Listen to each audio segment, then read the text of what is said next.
শুরু হয়েছে জলপাইগুড়িতে। এই বছর দ্বিতীয় বছরে পদার্পণ করলো এই উৎসব, আর হ্যাপি স্ট্রিটের মধ্য দিয়ে জলপাইগুড়ি এখন জমজমাট।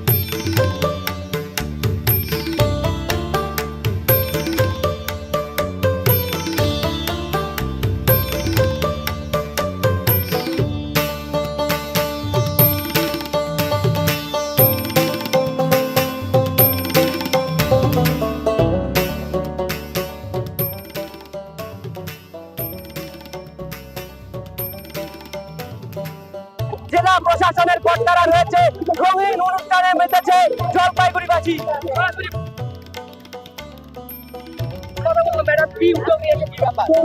আমাদের লাস্ট ইয়ার আমরা জলপাইগুড়ি উৎসব প্রথমবার এখানে করা হলো, তো ওটা পাবলিক ডিমান্ডে আমাদের এই বছরে জলপাইগুড়ি উৎসব করা হচ্ছে, যার মধ্যে ওয়ান অফ দ্য মেন আকর্ষণ আছে। তো শামকে আমাদের কালচার প্রোগ্রামও হবে। এটা আমাদের সিভিল পুলিশ পাবলিক পার্টনারশিপে একটা খুব ভালো উদ্যোগ।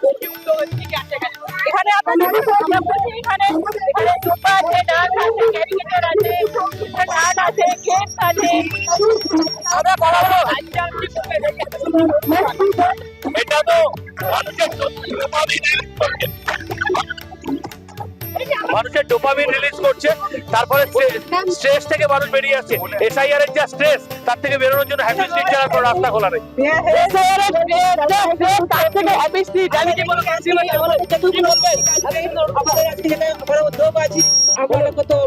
কি বলবেন অনুষ্ঠানটা? খুবই ভালো।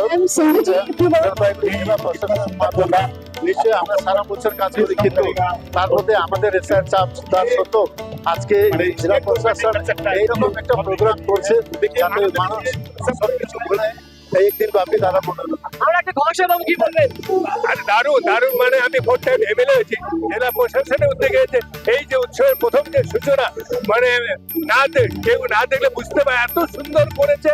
তার জন্য আজকে বিধায়ক হিসেবে জলপাইগুড়ি জেলা প্রশাসনকে সহস্র সহস্র ধন্যবাদ জানাই। দারুণ হয়েছে, দারুণ দারুণ। বিভিন্ন মানুষজন এসেছেন, আমরা ময়নাগুড়ির চেয়ারম্যান কি বলবেন আপনি আজকের অনুষ্ঠান? দেখুন, একটা অভাবনীয় অনুষ্ঠান। হ্যাপি স্ট্রিট আমাদের জলপাইগুড়িবাসীর ধারণা ছিল না, গতবার থেকে শুরু হয়েছে। আজকে এসে শুধু আমি এত সুন্দর একটা অনুষ্ঠান জলপাইগুড়িবাসী আজকে এবং কালকে মিলিয়ে উপভোগ করতে পারবো।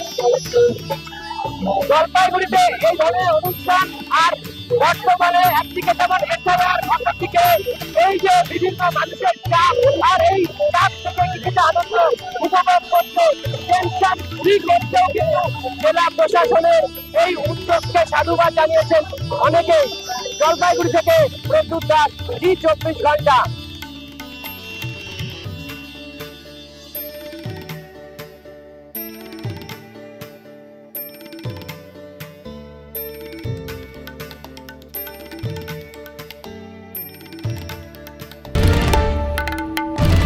বাংলার আওয়াজ, বাঙালির আবেগ, জি 24 ঘন্টা।